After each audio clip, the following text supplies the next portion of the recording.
ลืมอัดเมื่อกี้จะเลยเจ้งมาน้องมันก่อนน้อยมายังใครวะเนี่ย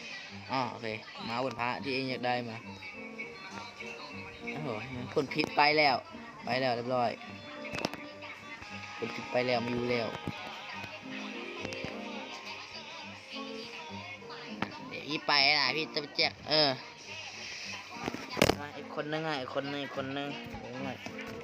แล้วไหนไปรุ่นอีกคนนึงจะไปเตะแล้วเนี่ยเดี๋ยวพี่เข้าเกมนี้ก่อนแขนบางคนไม่มามันก็ตอนแจกของมาไวชิบหาย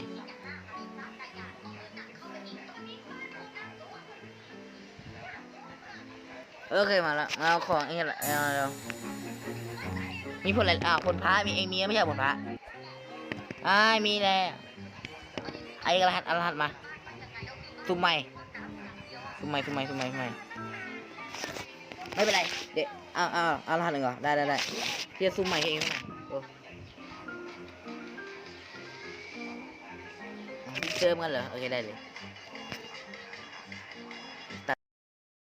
โอเคมาเจอผลกันในรอนดีมันไหนวะคนหายเดี๋ยวเอานี่ไงมีเอาผลอะไรแรกไปมีผลผิดอยากได้มันก่อนเดี๋ยวพี่ไปกินข้าวก็โชคดีกัน